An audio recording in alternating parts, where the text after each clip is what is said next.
Hey guys, and welcome back for another episode of the Butterfly Effect podcast. I'm Jack, and I'm here with Liam. What's up? And today we're going to be comparing The Quarry and The Devil in Me. Obviously, we've been very fortunate this year. We've had two supermassive games, so we're going to dive deep into them right now.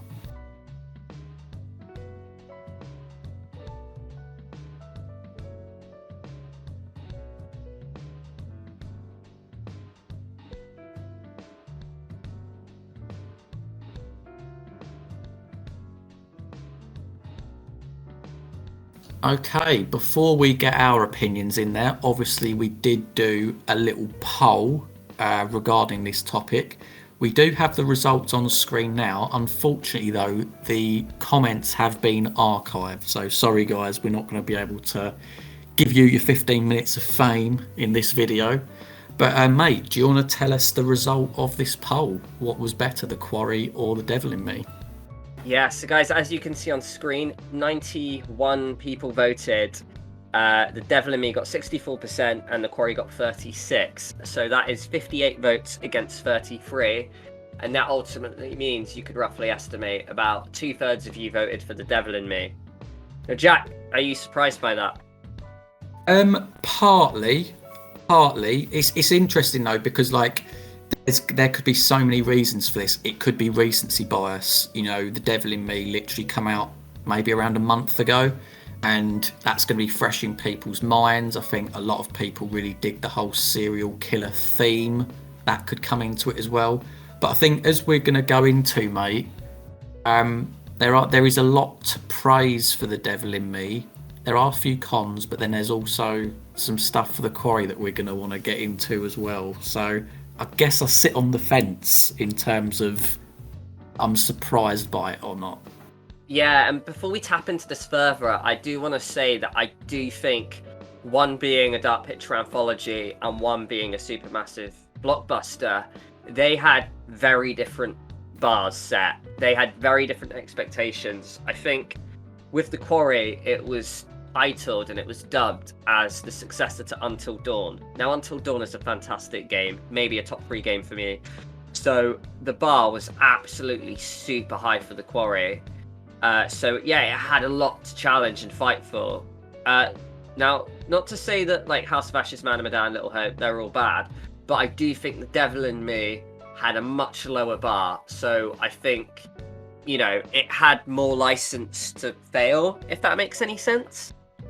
It does. And to be honest, I mean, let's be straight up, mate. We did do a video a few months ago where we said that, you know, will The Devil in Me's expectations be lower after The Quarry? Because what we were basically saying is that The Devil in Me was going to be a worse game than The Quarry. So it'll be interesting come the end of this video to see whether we were right or whether we were wrong in that assumption. Yeah, I mean, that's very true. So, I mean, Jack, just give us a little sort of introduction here. Which game did you prefer, The Quarry or The Devil in Me?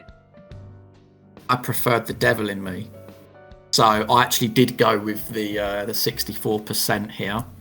I suppose just to cover the sort of the broad brushstrokes, for me, I really dig the serial killer vibe. I love the premise, the sort of the documentary film crew getting lured to an island. So the story, you know, the imagination of it captured me straight away. But I think for me that we're actually going to start this video with the endings to these games, and this is the big point for me. So like looking at, say, The Quarry, I think that looking back, now that the buzz isn't there, actually that it felt very underwhelming. And for me personally, Eliza felt very shoehorned into this plot. It's almost as if like they were sat around a table and they went, oh, we really want a fortune teller to be like the host of this game. Then they thought, oh, well, Dr. Hill was involved in Until Dawn, so we've got to shoehorn Eliza into this plot. And the whole Eliza and fire thing just didn't really fit in with the whole Quarry plot for me. It didn't knit together quite as well. So that felt a bit disappointing. I think Silas, he just looked like every other werewolf in the game, and that was a little bit meh. And the finale itself, like, if you keep Laura and Ryan alive, they then go and shoot the villain in the back, which is a bit, yeah. And even if you don't have that, you just have this showdown with maybe Caitlin in the lodge, which is what I had. And again, it didn't really feel like a balls to the wall, over the top finale that I sort of would like. Comparing that to The Devil in Me, you had the fight with the killer. I like the fact that you were indoors and outdoors, so like the game naturally progressed to the lighthouse, to get help. Then had the speedboat, the whole speedboat fight. Love the fact that the alternate ending, you have the ultimatum. So yeah, like just the endings alone are enough to convince me that The Devil in Me is better than, The Quarry, mate. So, I mean, are you in agreement? Is there anything that you want to touch on there? I strongly am. Like, I don't think The Devil in Me has the perfect ending. I think, maybe the latter half of the game might be the weaker of it. Like, I definitely prefer, like, the midsection with The Devil in Me, especially where all the kills start coming in and you're really in the hotel through the thick of it with the puzzles and the deaths. But, like, sometimes I thought maybe, like, the police with the speedboat and then the random chase onto another boat, sometimes it felt a little disjointed to me. But I much preferred it to The Quarry's ending. I've been very vocal with it. Now, I know this is subjective, guys, because a lot of you have been vocal about how you even prefer The Quarry to Until Dawn, for example. But yeah, like, I've always been vocal about it. Ever since you had the Chapter 7 flashback scene with Laura and Max, I felt that the game, in the last 3 acts, felt like it was overtaken by a different writer. There was a lot of things I didn't understand, such as how character story arcs didn't finish or get tied up properly. Like, Nick just goes missing in the woods and we completely forget him until the end scene again, which I thought was really poor. I really didn't like the fact that Laura went off with Ryan, completely neglecting any form of story arc that Dylan and Ryan had. There were a lot of just writing decisions that I thought were really questionable. And I really wasn't a fan of the ending of The Quarry, and I thought Until Dawn, yeah, it wasn't perfect, but it managed to tie all the bits and every character got a little say. I almost feel they perhaps shot themselves in the foot a little bit by having such a big cast with such a big network of actors, that maybe it was also its downfall that certain characters just didn't get the finishing they deserved. I don't know if that's fair, mate. Honestly, I'm 100% agreement. Something happens after Chapter 7 in that game where the writing seems to just go downhill for me. And you're so right. In terms of the characters, you raise a good point there that I'd actually touch on with The Devil in Me. So obviously you mentioned in The Quarry there felt like there was arcs that weren't complete, and that it felt like that they were, if they didn't die at a certain point, they were then just left out of the game. I actually think that The Devil in Me handled this quite well. Obviously there's a smaller cast, so you could say it was easier. But I think like Erin can die multiple times in The Devil in Me. But I do love that she has like some shining moments still. I think back to when, if she does make it to the lighthouse, she can outright accuse Charlie of being like an accomplice of Dume, which I thought was like a really good scene. I think as well you play as Erin at the end at the dock, like when you sort of encourage Charlie to like grab the gun or to like just leg it to the speedboat. And I think like it happens with another couple of characters as well, like Charlie can die in the incinerator, he can get crushed in that machine, in the grinder.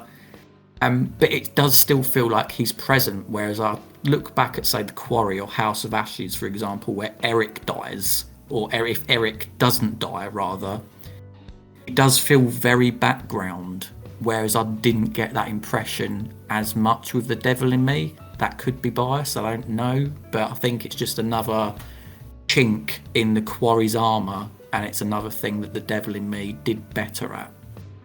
Agree. I mean, we talked about the characters, mate, and I want to touch briefly on that. And to be honest, yeah, like story arc wise, I feel The Quarry handled it a little poorly at the latter third of the game. But one thing I want to sing praises at both games actually is that there was this epic cast that we did have with The Quarry, and some of the performances were fantastic. Lin Shaye, Ted Raimi, Siobhan Williams, to name a few. I thought they did absolutely fantastic, and it was so nice to see such a big cast come into Supermassive Games. It's obviously a studio we're a massive fan of, and it's so great to see that they're bringing all these big actors in, you know. Of course, like, I will mention that David Arquette was in this game, and he was a massive disappointment to me because he just wasn't in the game as much as he should have been. But still, that was fantastic. And then we've touched on it as well with The Devil in Me. Smaller cast, and you've only got two big actors in there, really. You know, in Jessie Buckley and Paul Kaye. But we've been very vocal, mate. Paul Kaye, Charlie Lonnet is our favourite, or at least mine. I think it's the same for you, right? All-time Supermassive Games character ever. The performance from Paul Kaye, his voice acting, is just astonishing. Like, he has so much variety and range as well, from being, you know, the narcissist, from being, you know, having empathy, from being vulnerable when he gets his hand crushed. I absolutely loved his performance. And it's one that I think is going to be very difficult for anyone to beat, both DPA and Supermassive Games Blockbuster.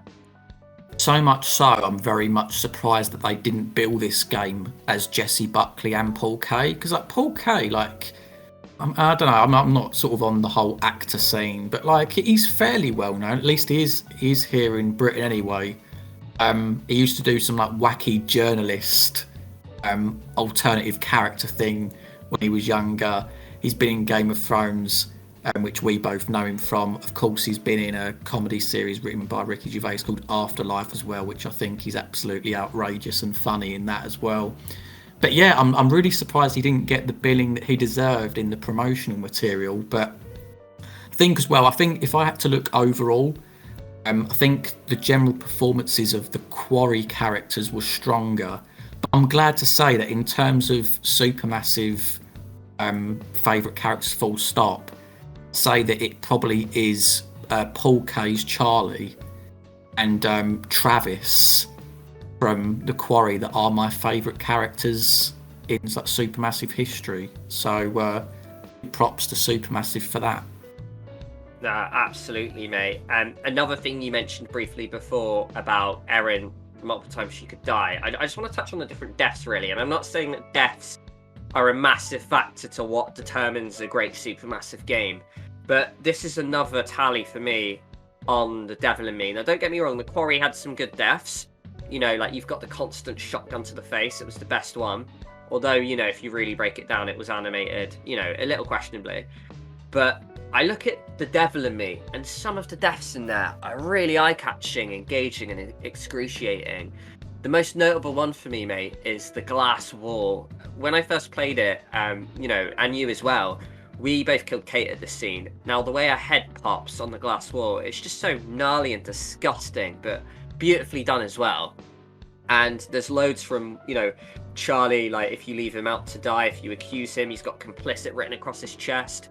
You've got the one where Erin's in the Silver Ash Institute, where she's, you know, got, like, the exposed heart still pumping. There are a lot of brutal deaths in this game, and I think they are slightly better than the Quarry ones as a whole, because a lot of the Quarry ones are based around a wolf just tearing someone apart, which, don't get me wrong, is still brilliant, but I thought The Devil in Me offered more variety. And I am a horror fan at heart. I'm a fan of deaths and kills and the art of killing a character off, and I just thought The Devil in Me fantastic for this. I don't know if you agree, lad. Oh, 100%, 100%. Like, it is true. There's just more variation, isn't there? That's what helps The Devil in Me's cause. There's obviously the incinerator. Charlie can get crushed. The ones you hit on, I don't know why these two sit with me so much, but the one where Erin is, like, unceremoniously displayed, where she's got the little speaker in her mouth that's playing the scared song, her heart's beating. Obviously, the one where Charlie, again, unceremoniously displayed. You know, when you really look into these, like, I think the Erin one, because I did that one in Curator's Cut, and that was off screen, which I think is like a first. You know, they tend to do these deaths on screen, but I might be wrong, so do correct me if I'm wrong there. But I think it's off screen, and you just find her.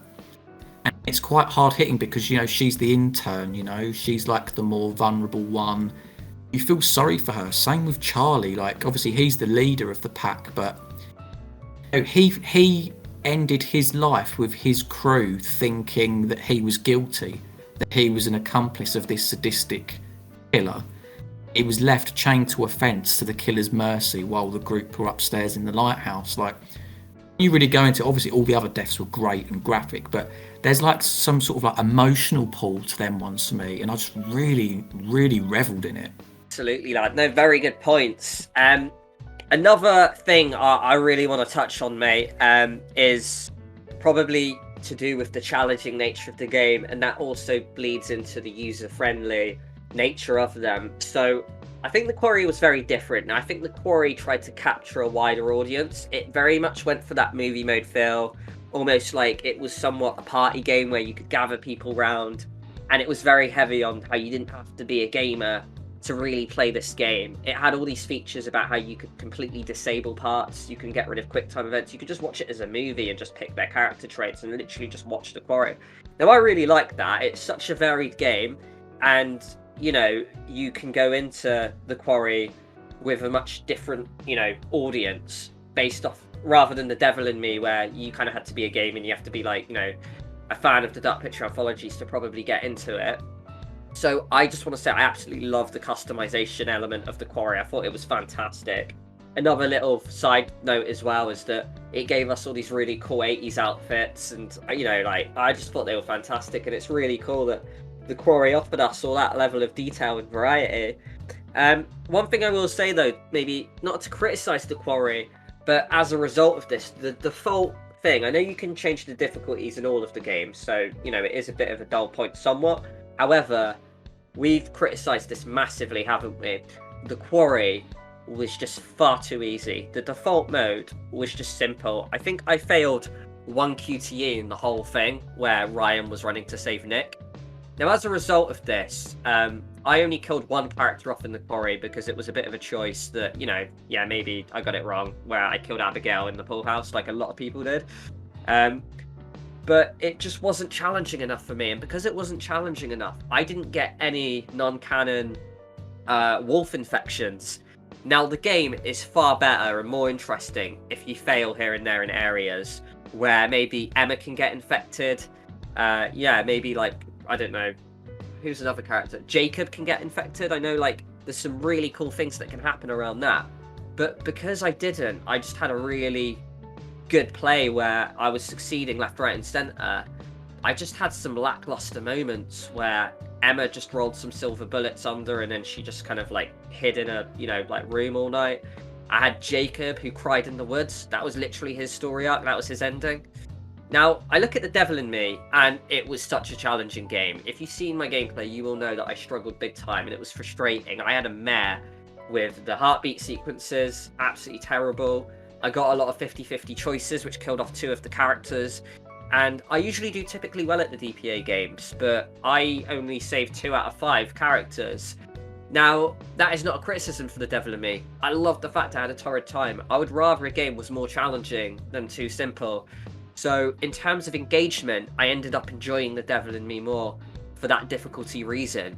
I don't know what your thoughts are on the challenging nature of the game, mate. I think, yeah, I absolutely agree that The Quarry was too easy. Unless I purposely failed a QTE, I did not fail a QTE throughout the entirety of The Quarry. I think it was the same for The Devil in Me as well, although it was more challenging, especially the ones where you have to spam the button. They're the ones that like pushed me to the edge, that it was, you know, very close. I found the heartbeat sequences okay. But to touch back on The Quarry, it's quite strange, isn't it? How like they've created this sort of like user-friendly game where they've made it a little bit more easy than how they did with Until Dawn.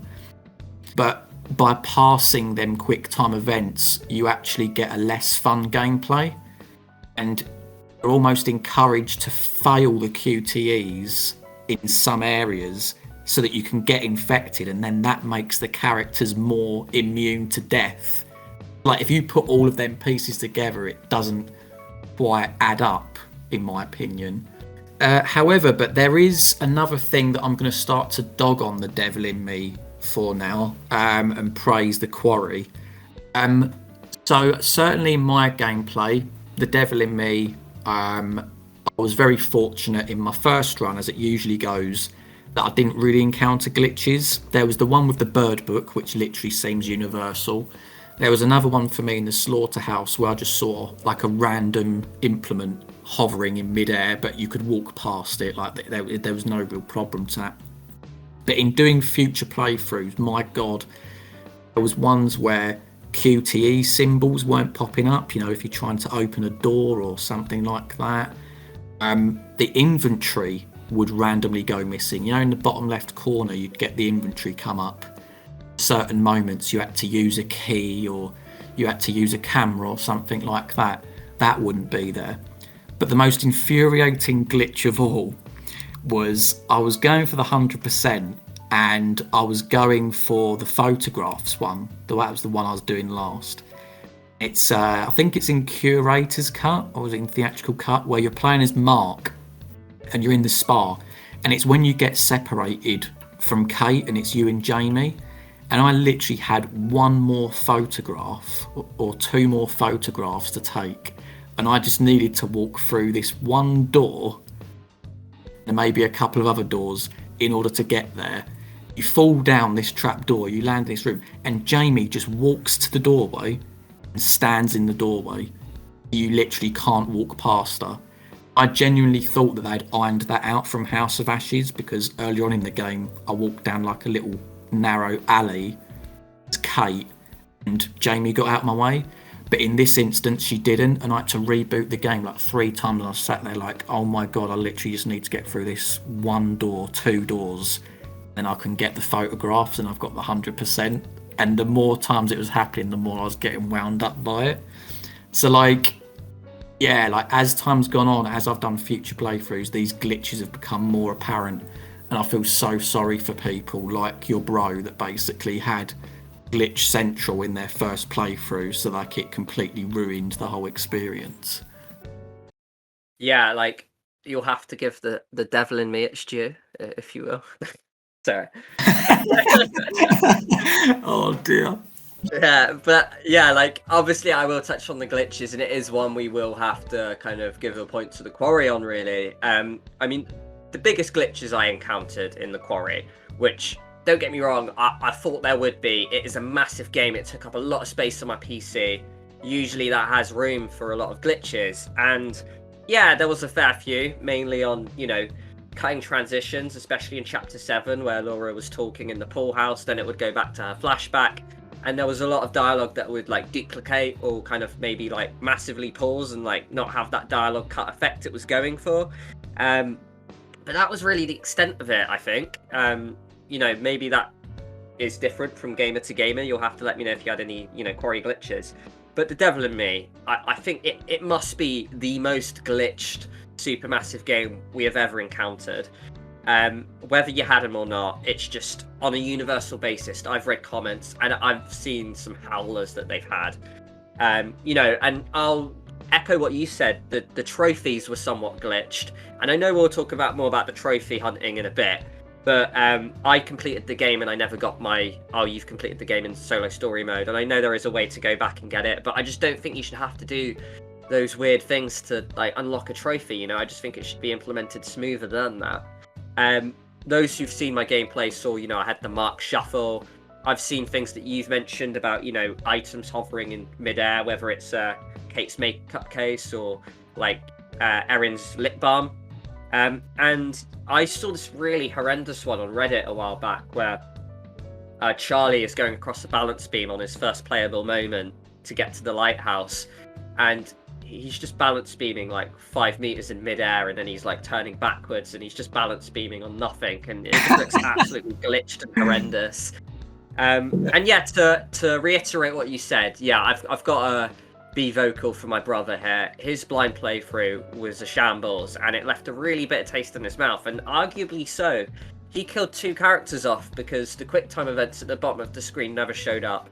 So while I killed Charlie in the freezer because I can't fucking play the game, my brother killed Charlie off in the freezer because he never even had a heartbeat sequence. He just had a hovering camera at Charlie in the freezer, and the heartbeat sequence didn't come up. So as a result, he failed that, and a character got killed off for him. And I think it happened with the barn door sequence as well at one point. Now that, you have to say, that is pretty poor. from a game developer where that could happen to someone. I know it you know, for the most part, that didn't appear for most gamers like it didn't for us. But if your blind playthrough had that, where you've killed characters off because you didn't get a button sequence come on the screen, I mean, that is harsh. You have to feel for people who had that, mate. Yeah, I mean, who would have thought that a freezer and the barn door would be the true villains of The Devil in Me? But Exactly. yeah, I do feel sorry for like people that have experienced them problems. And to echo what you said, there are things with The Quarry, but they're not game breaking like they are with The Devil in Me. I think another thing with The Devil in Me as well, not sure, I don't think it's really a glitch, but it is a little bit off-putting and distracting. But you know, when you're like transitioning between scenes, it will then randomly come up with a black screen, and it'll have like a white loading bar at the bottom and like the little logo, the Dark Pictures logo, and there'll be some like really tense music in the background, like it's a chase scene or something like that. And it does pull you out a little bit when it doesn't load up straight away and you're waiting for like 10 seconds for this black screen to go. That is also a bit distracting. I don't know if it's a budget thing or if it, like I say, is just a glitch in the matrix, but no, that is something else that I've spotted as well that happened in my blind playthrough, where I was like, oh, you know, it's nothing major, but it's worthy to mention. Of course, and this kind of, it's not necessarily glitches, but one thing I found The Quarry was smoother for is, and we've mentioned this previously, mate, in a different conversation, the facial animations, because I felt like, yeah, like in every DPA game, there are parts where like they just feel really weird and out of place. Like in Man of Medan, you had the soldier who was kind of like the general, you know, at some point his face was pulling some shit I've never seen a human do before. I'm dying. Help me.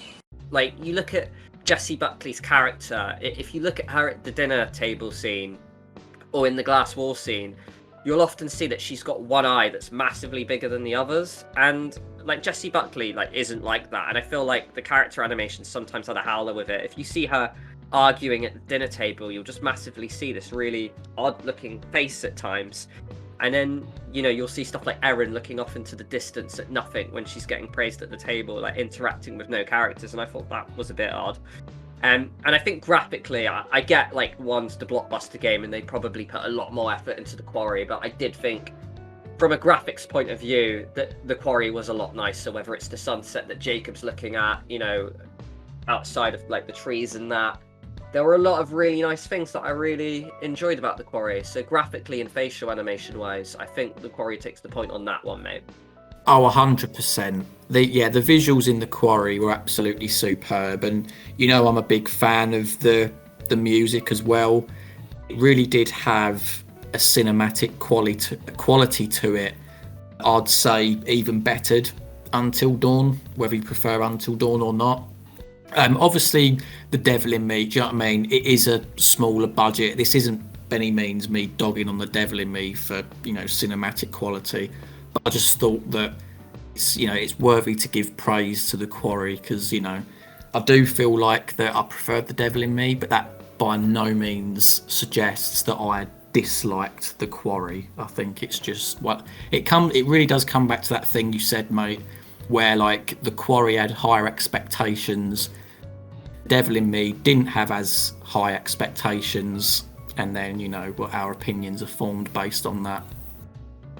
Yeah, of course. Like the sound in The Quarry is fantastic. Whether Siobhan Williams is giving her own songs, whether it's the outro with the monkeys, or if it's the intro and you've got an Ariana Grande, or in my thing, I think I had the streamer version, so I think it's Thorn in My Side that plays, and I thought that was so fantastic. The Quarry's soundtrack is spot on, and I absolutely loved it. So yeah, no, like hats off to The Quarry for that one. Really built a beautiful game. And I think we have to mention as well, like the cinematic nature of The Quarry.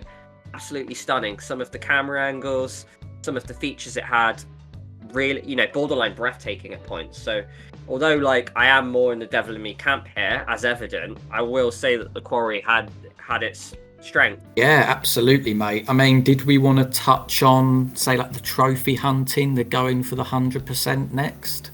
Yeah, of course. So obviously trophy hunting is something you're a lot more into than I am, Jack. So obviously I will say that I did mention that my Devil in Me one was glitched because I never got your complete the story one.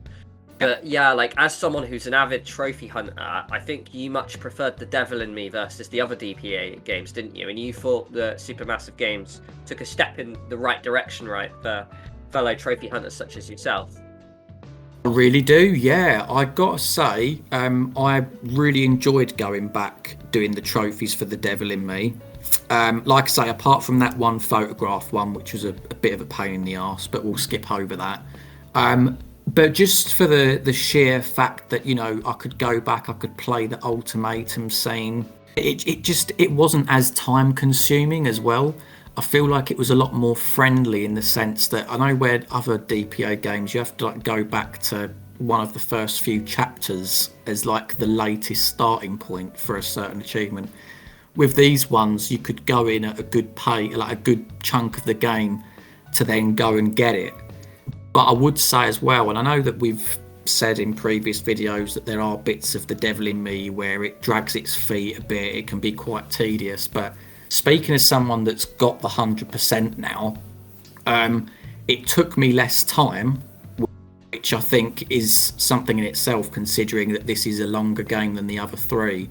And I think a big part of that is the fact that they've added this running feature. So I'll praise them to the heavens for that.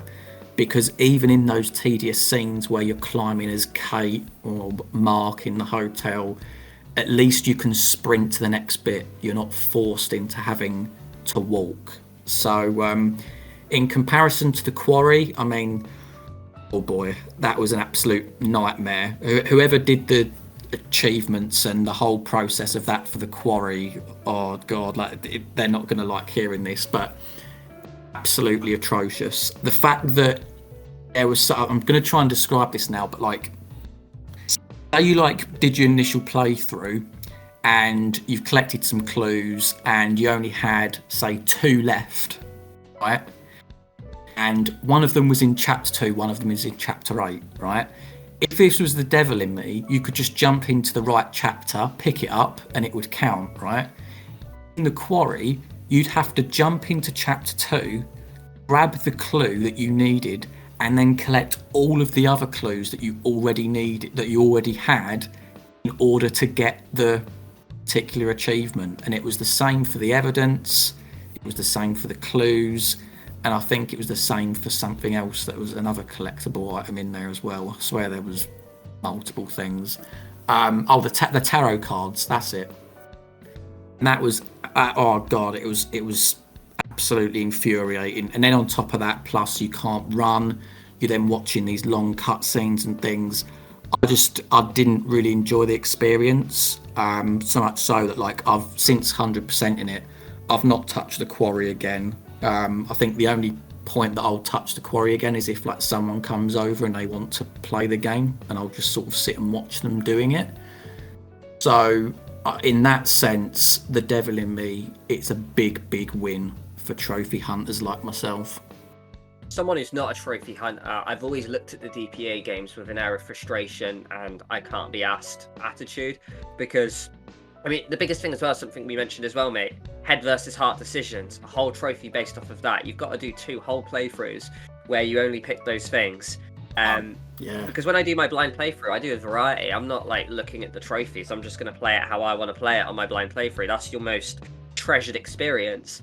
So the fact that not only have I got to go through and do those 2 playthroughs, but another one where I've got to have these characters have this trait together, and then another one where I've got to find this certain scene where this death happens. I don't know, it always just looked overwhelming. So it's really nice to see that, you know, it has become a lot more user-friendly in that manner with the trophies. So yeah, I completely agree on that one.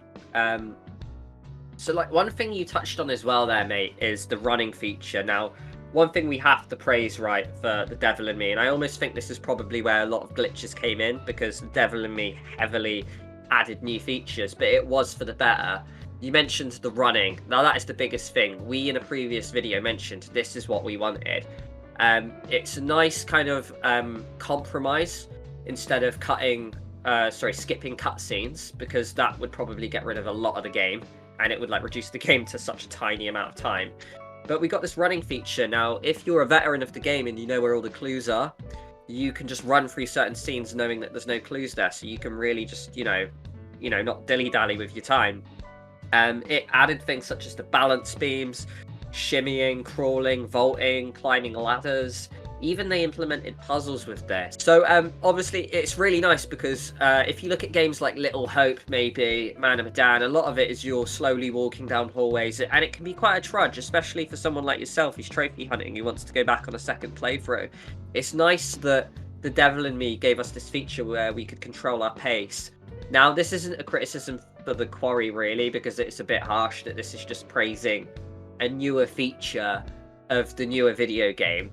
But it gave us things like the inventory, and that was like a nice welcome feature, although it wasn't handled the best, at some of the times.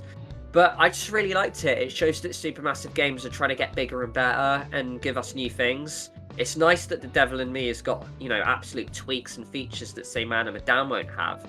So it's just really lovely that, Supermassive Games are giving us these features. So just another element I have to praise The Devil in Me for is the fact that we had all these lovely new features, mate.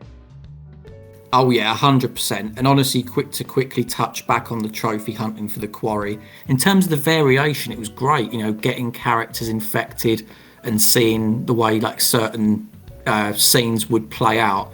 It was all really good, but there was just a certain few achievements. Same with the Eliza one as well. That was glitched. Where you have to basically play every Eliza scene and not look at any of the tarot cards.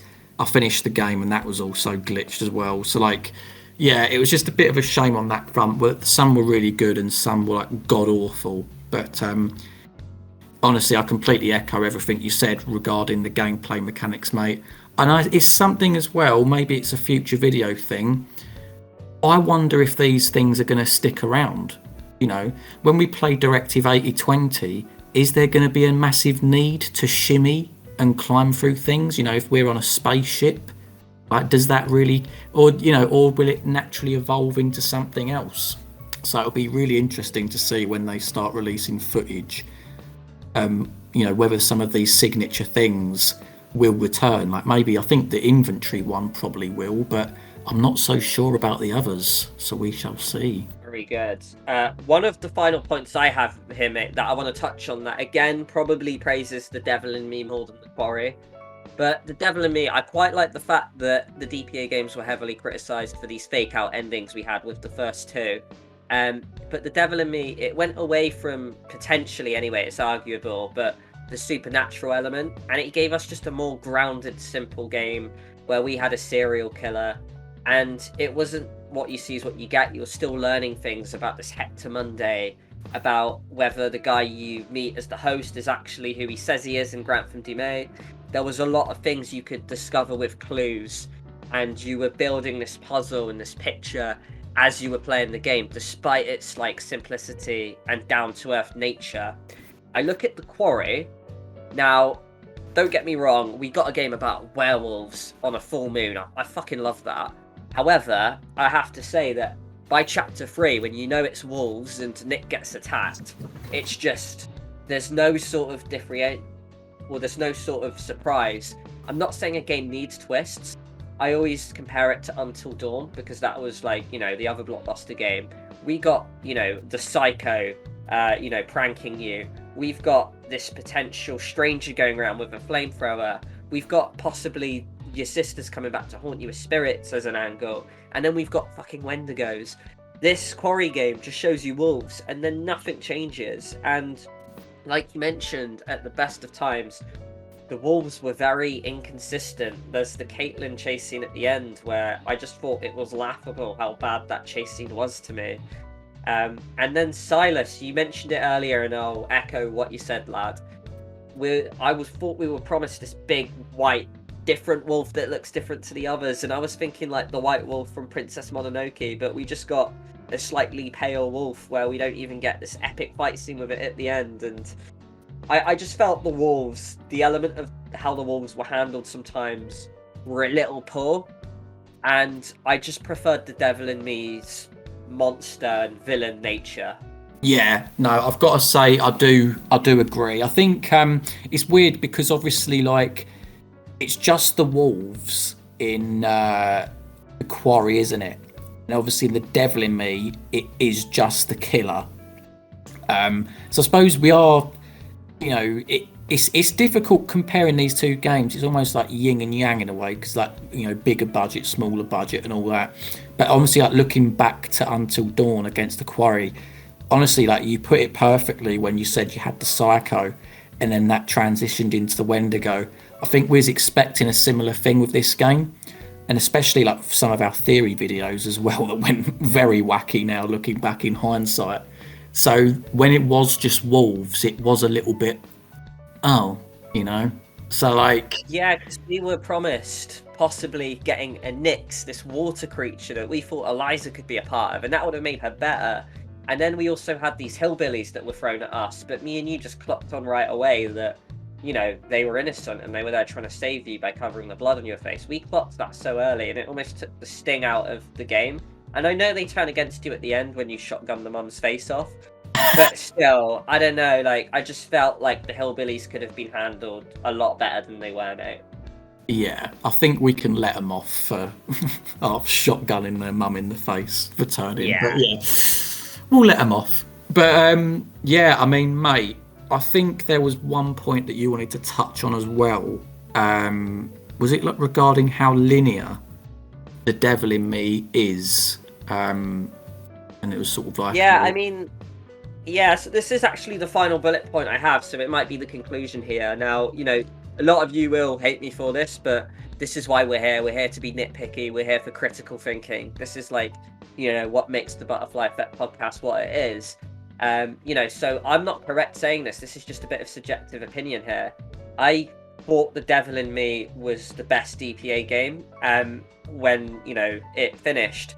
And there is that recency bias, the same way you walk out of a cinema thinking that was the best film you've ever seen, and then weeks passed and you actually look back at some of the elements and you think, actually, that and that could have changed.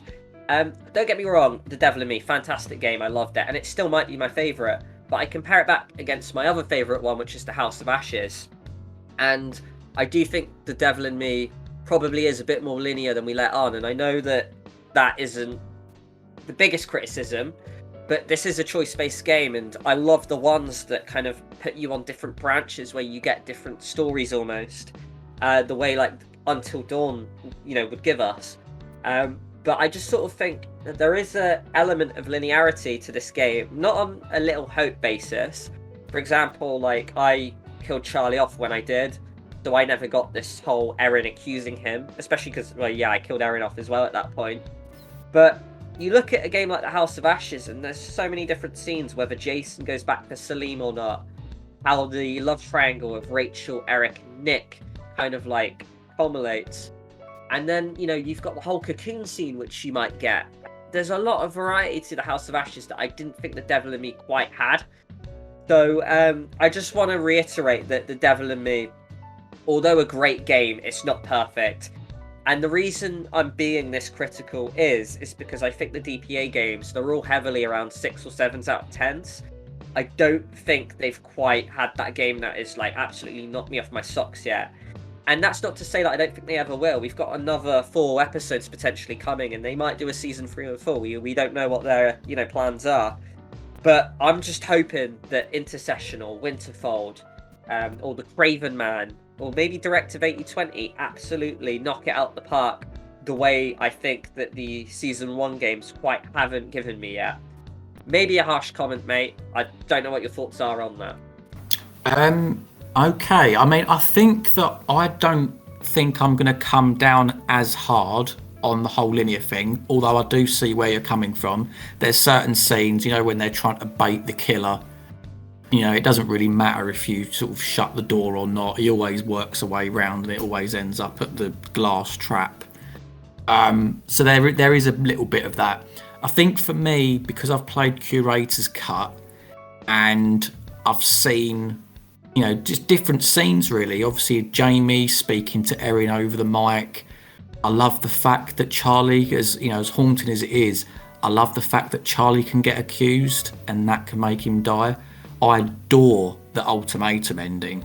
There's a video in itself about dark endings in these games, because having played that, and you see Mark and Kate lure more people to the island, and then they leg it onto the ferry. I thought it was brilliant. Like, if anyone out there had that ending in their blind playthrough, I actually envy them, because I thought that would have been such a fantastic way to finish your first go at it. I'm trying to think of other scenes as well. Like, there are definite deviations here and there. I think if Charlie dies early, I mean, it's nothing to boast about, but you get to play as Mark, and you get to go down the dock, you get to find more camera equipment, and then you've got like sort of more, like, I think it's called Island Path, the chapter, and you make your way to the slaughterhouse. It's like a slightly longer version of getting to the slaughterhouse, basically. So yeah, like, maybe not as sophisticated as House of Ashes, in terms of how many pathways there are. Maybe there is, I don't know. I could still find out some stuff. Maybe not as sophisticated as House of Ashes in terms of how sophisticated the choices are, in terms of, you know, obviously we've already covered it in terms of how 50-50 they are. You know, maybe the players should be thrown a bone here and there with an extra QTE or an extra clue to sort of, you know, help out in that 50-50. So I guess I'm all right with it, mate. I don't think that I'm sat here thinking, oh, it's too linear. I think Little Hope, absolutely too linear. This one, in my opinion, I think it just about gets away with it. Yeah, I completely agree. And it's not like an absolute criticism. It's just something I want to kind of highlight, that although I've said The Devil in Me is probably the best DPA game, I am definitely stewing on it still, and I'm reassessing. And I might actually end up giving it a silver medal, because I just think House of Ashes definitely did things better, if that makes sense. Especially with the added cast, and you've got all the different bits like Merwin. Like, House of Ashes just had a lot going for it. But yeah, I mean, are you happy to wrap it up there, mate? Yeah, absolutely. I suppose what we'll say is, obviously, I think, you know, you think this as well, mate. We've been very lucky this year. We've had 2 Supermassive Games to chew on. Enjoyed them both. Really been good to talk to everyone on the channel about it. And I think there's probably going to be a part 2 to this discussion, where we really do talk about whether Supermassive have improved since House of Ashes, because we did do a video about a year ago when we first started the channel, where we talked about the quote-unquote 7 sins of Supermassive Games. So we'd like to revisit that episode and perhaps compare it to the days of Until Dawn, Man and Medan, Little Hope as well, and really see if they have made an improvement along the line. So yeah, mate, anything else to add on your end? Let's say, guys, thank you if you made it this far, but also just let us know in the comments, guys, which one did you prefer, The Quarry or The Devil in Me? Jack have been quite vocal that we preferred The Devil in Me, but we do acknowledge that it had lower expectations, so it had more room to surprise us. You know, I've thrown out some absolute controversial opinions out there, so just honestly throw them at me. Tell us which bits you completely agree with us on. Tell us which bits we completely got wrong, and let us know. We love reading your comments, so yeah, we'll get to those as well. But thank you very much for joining us, guys. You know, our links are in the description. Please, you know, hop on our Discord, where you can talk to us in more detail about these. We've got a lovely community, so you might make some friends, you know, who love these games equally as much as you might. So yeah, just thank you very much for watching, guys, and we will see you in the next one. Thanks for joining, guys. We'll see you next time.